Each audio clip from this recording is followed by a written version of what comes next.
Hello and welcome to New Frontiers on CCTV International. I'm Ji Xiaojun in Beijing. 2,000 years ago, a group of highly learned scholars emerged in China who would have a major impact on Chinese society that has lasted until today. They were passionate and courageous men who examined the society, politics, economics, and culture of their day and developed theoretical and practical ideas that they hoped would form the basis of a more perfect society. The intellectual movement they launched was a milestone in human cultural history. It ushered in a Chinese age of reason, during which intellectual and cultural currents were unleashed that are still running through Chinese society today. So let's continue our exploration of these ancient schools of thought.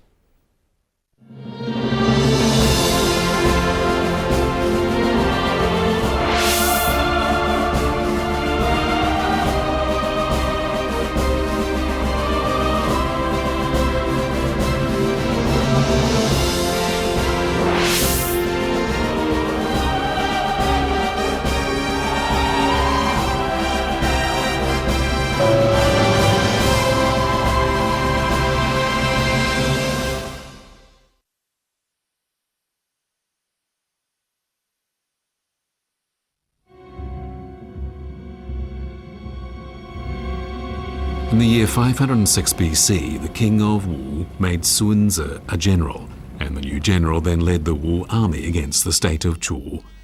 Sunzi won all 5 battles that ensued, earning him a reputation as a military genius. However, a debate about whether Sunzi actually wrote The Art of War continued unabated for 2,000 years. When archaeologists discovered 2 tombs from the Han Dynasty in the Yinchuo Mountains in 1972 in Linyi, Shandong Province, they discovered 2 manuscripts written on bamboo slips. One was entitled Sunzi's Art of War, the other Sun Bin's Art of War. What they found was surprising, because although the 2 books came from the same tradition, they were written in very different styles. With this discovery, the old debate was finally settled. Sun Bin was Sunzi's grandson, and this piece of the puzzle was enough to enable experts to conclude that The Art of War had indeed been written by Sunzi. 他是用最少的语言、最精炼的语言、最精辟的文字，把军事的最主要的内涵都包含在里面，而且他的观念很先进，他的方法很科学，他的思维很辩证。他用5000字、5000多字，就把这些用兵甚至治国的道理都阐述清楚了。是我国也是世界上现存的第一部具有重大军事理论价值，同时也有超越时空、借鉴意义的伟大兵书。There was also another school of thought that focused its attention on relations between states, but from a very different perspective to the one taken by the school of the military. This school was one of political rather than military strategists, and it emphasized diplomacy. It also wished to see the creation of an ideal society through the use of wisdom, a realistic approach to issues at hand, flexible tactics, and eloquent oratory. Of the 7 major states remaining at the beginning of the Warring States period, the strongest was the state of Qin, and it posed a great danger to the states of Qi, Chu, Yan, Han, Zhao, and Wei. One faction of political strategists, represented by Zhang Yi, proposed forming an alliance of states stretching from west to east and signing a treaty with Qin to maintain the status quo and thus preserve peace.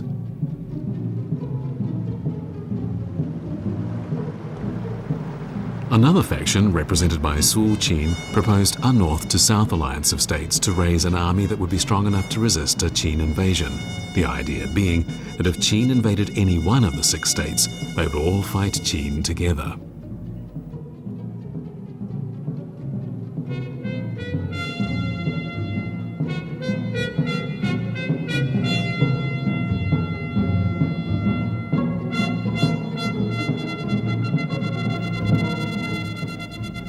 The political strategists constituted a practical school of thought that focused on lobbying state leaders to settle conflicts through diplomacy.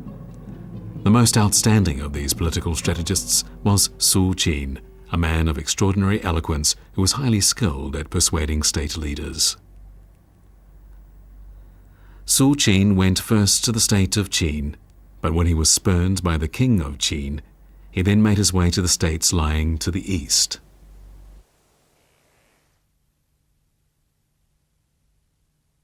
但是他看到这个秦国强大起来以后，一定会吞并六国，啊，所以他就是主张这个联合起来抗拒抵抗那个秦国的这样一种扩张，所以他到六国去一个国家的去说服他们，那么应该说最初他这个说服还是相当的成功的。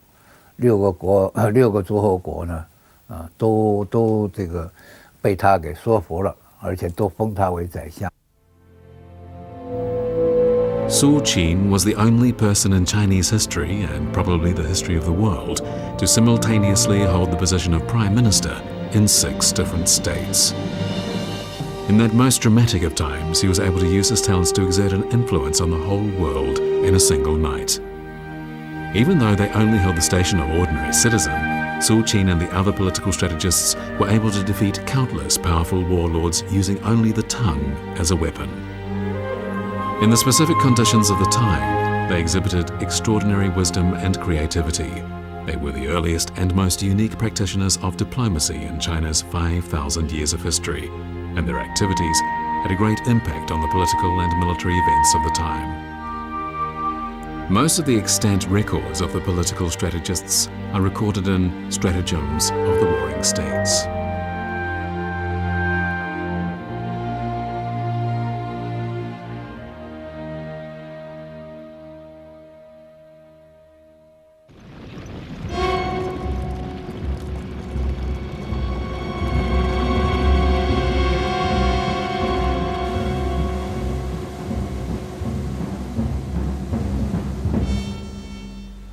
In the end, however, the state of Qin found ways to undermine the strategic alliance entered into by the other states, and Qin conquered all of them. The source of this victory is to be found in the legal reforms initiated by Shang Yang and the thinking of the legalists who followed him. 法家是重视法治的，法家想用明确的、具体的、妇孺皆知的这种法律语言、法律和法规来规范社会生活的各个领域。他要求人人都守法，都严格依法办事，用法律的手段来实现富国强兵、统一天下。法家的理想呢，是铸造一个君臣上下贵贱皆从法的一个法治社会。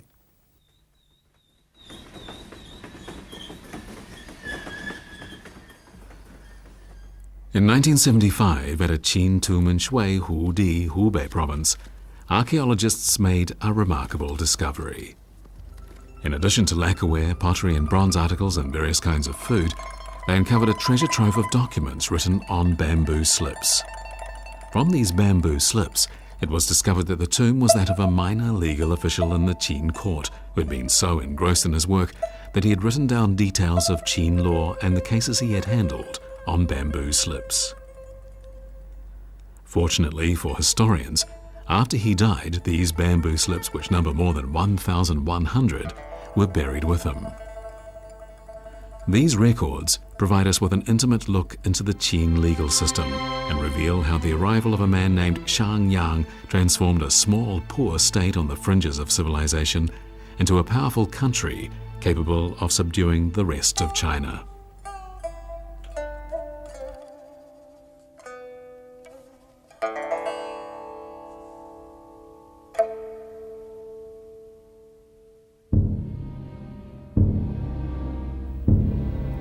As Shang Yang saw it, if a country wanted a long period of political stability, it needed a strong legal system in which rewards and punishments were clearly differentiated, and a society in which people were promoted on the strength of their ability. History shows that legal reforms can be of such great power that they can sometimes redirect the course of history. In the Warring States period, it took the state of Qin just 19 years to progress from being just one of a number of competing states to being the most powerful state.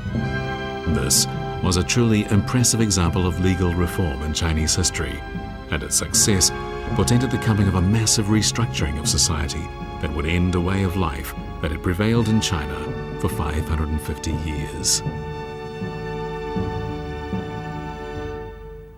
Shang Yang's reforms were a key milestone in the history of the state of Qin. Within 2 decades, a more powerful Qin had emerged, which would go on to have a major influence on Chinese history. In the year 484 BC, Confucius had just completed 14 years of unrelenting travel around China, and he was 68 years old. He had visited princes and met with countless officials and ordinary citizens, and in all that time, he never wavered from his mission of upholding his ideal of promoting benevolent government and rule by virtue.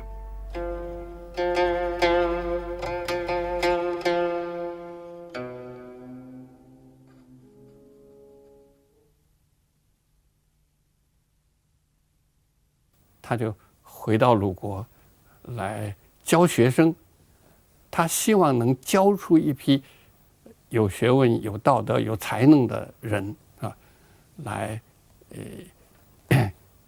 实现他的那个理想。他是希望这种样子，是吧？所以我们可以看到，这个今天这个《论语》这部书，主要都是他和他的学生的讨论啊、对话。告诉他的学生什么叫做仁爱哈，什么叫做礼。Legend has it that Confucius had more than 3,000 disciples, more than 70 of whom had mastered the 6 arts of rites, music, archery, charioteering, calligraphy, and mathematics. Confucius believed that everyone had the right to an education, and he strongly advocated the ideal of educating everyone without regard to social background. And this ideal became a cornerstone of subsequent education systems in China. Confucius hoped that through education, everyone would come to acquire the virtues of benevolence, righteousness, propriety, wisdom, and trust, and that the result would be harmony in families, amity in society, and stability in the country. 春秋战国开始就有2套这个教育的系统，一套就是由政府来办的这个教育系统，就是官学，啊，一套就是私人讲学，就是孔子他们开创的这种私人讲学。那么这种官学的传统和私人讲学传统在中国一直是传下来的。The method of teaching used by Confucius was hugely successful. He not only introduced an entirely new style of teaching, but also personally codified ancient written materials and defined the canon of classical works, known as the 5 Classics. They are the Book of Changes, I Qiang, the Book of Poetry, the Book of Rites, the Book of Music, and the Spring and Autumn Annals. The Book of Changes, one of the earliest books of Chinese civilization, presents a series of hexagrams made up of broken and unbroken lines and related epigrammatic texts for divination purposes. As this work was, according to legend, written by King Wen of the Zhou dynasty, it is also commonly called the Book of Zhou. Confucius wrote 10 commentaries on the Book of Changes, collectively called the Commentaries on the Changes, the first philosophical analysis and explanation of this classic text, and the fountainhead of Confucian theory and yin-yang thought.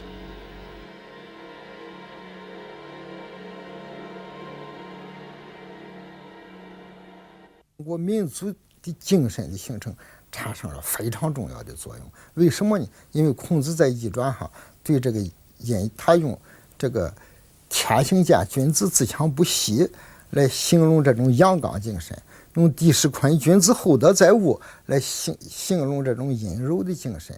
而中华民族所以形成了这种民族精神，所以中华民族历来都具备有自强不息的刚健有为精神，又有厚德载物的这种宽厚包容精神。所以这两种精神结合在一起，在这个发展的道路上，犹如他的母亲和黄河一样带着这样的一种精神，永远的向前。In the year 134 BC, Emperor Wu of the Han Dynasty accepted the suggestion of Dong Zhongshu that Confucian thought become the official teaching of the state and that all other schools of thought be banned. From this point on, all officials were required to study the 5 classics. In the Song Dynasty, Zhu Xi suggested that the 5 classics be supplemented by the 4 books, the Analects of Confucius, Works of Mencius, Doctrine of the Mean, and the Great Learning.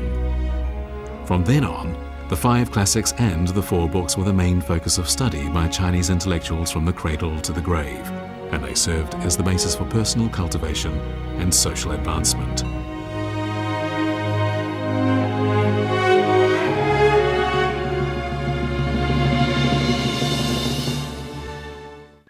To some extent, the 5 classics and 4 books can be likened to the Bible or the Quran, and that they contain the essential teachings of Confucianism.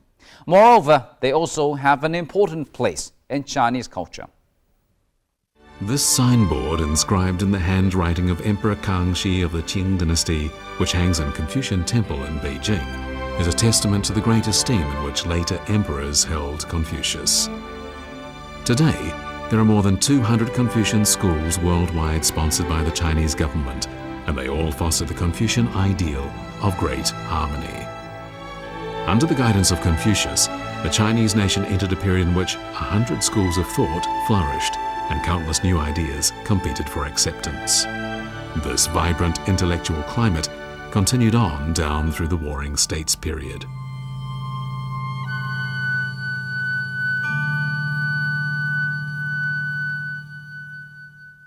春秋战国时候，这个时期里边呢，这个学派的众多和这个接触的这些代表人物的众多所以用一个诸子百家来描述它。比较大的呢，当然就是有那个儒家、道家、墨家、法家这个阴阳家名家兵家农家那么这个纵横家。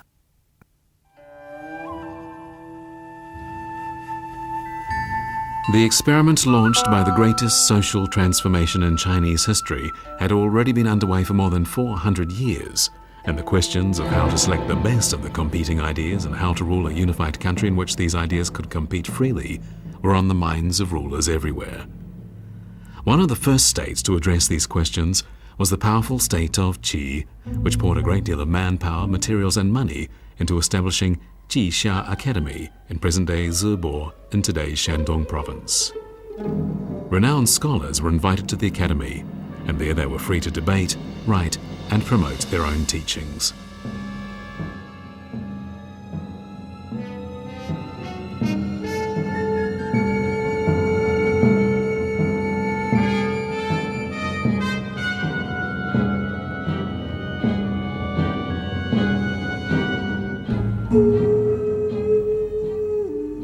The government of the state of Qi took the attitude that people could come and go as they pleased.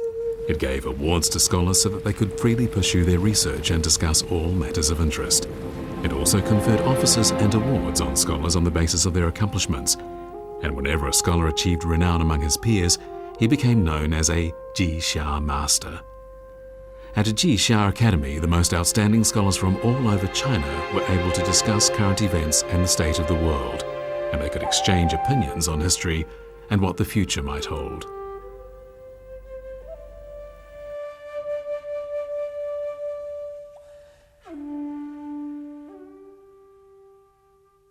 那么这个学宫的性质是由国家建立起来的一个文化中心吧，可以说，这个文化中心，它是把那个当时各个国家的有学问的人都希望吸收它在那个中心来。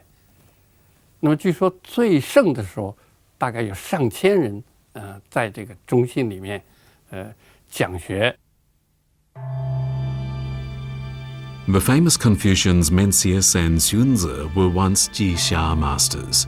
Mencius, who lived in the state of Qi for more than 10 years, carried on the Confucian intellectual tradition and promoted the Confucian concept of benevolent government.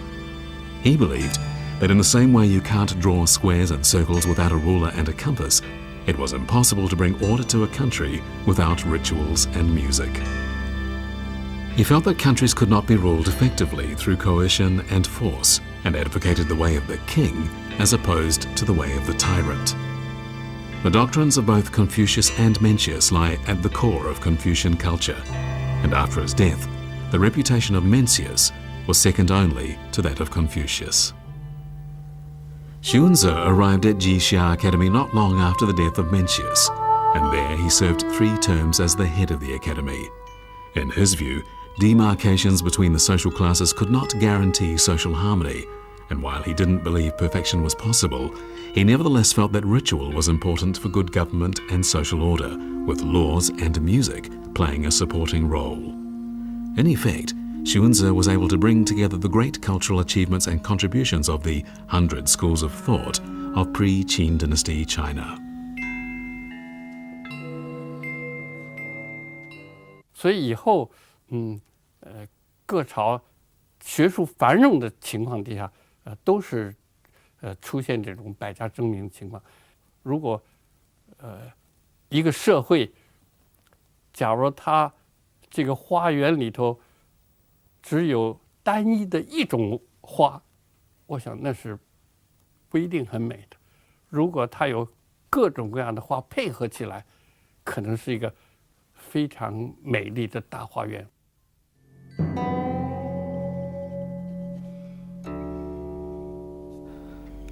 Another important school within Jixia Academy was the Yin-Yang School, which tried to explain all phenomena in terms of the mutual influence of the 5 elements on each other, the 5 elements being metal, wood, water, fire, and earth. The most famous representative of this school was Zhou Yan, another who lectured at Jixia Academy. Other schools represented at Jixia Academy included the Rural School, whose adherents studied the legends and customs of the people and engaged in agriculture, the School of Logicians, whose studies of logic sometimes bordered on sophistry, the Eclectic School, whose adherents were mostly natives of Qi, and people carrying on the teachings of the Taoists, Moists, military strategists, and political strategists, along with representatives of lesser-known schools.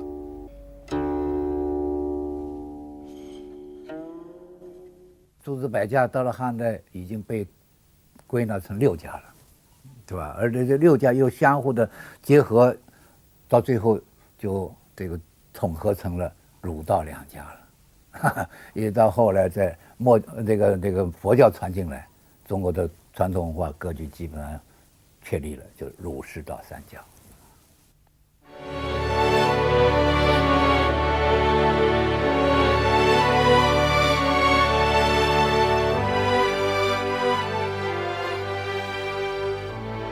In what was a vibrant time of great change, this group of intellectuals, united by a common concern for their country, engaged in dynamic debates on how to best create an ideal society, while clearly articulating and promoting their own systems of thought. In the process, the mystical atmosphere of ancient Chinese culture was dispelled, and in its place, a new sober-minded rationality appeared.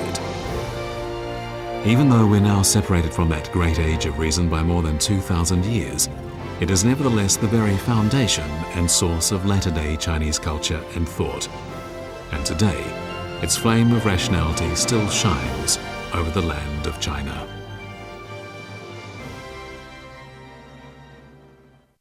The politics of benevolence of Confucianism, the democratic spirit of Mengzi, the dialectics of Taoism, the scientific approach of Moism, and the materialism of the legalists. Many of these ancient schools were a source of enlightenment for generations to come.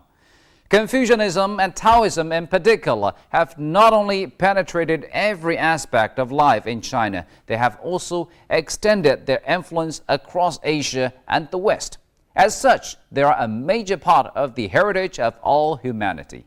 Thank you for staying with us on New Frontiers and tuning in again next time when we'll bring you more of our series on Chinese civilization. I'm Qi Xiaojun from CCTV International. Bye for now.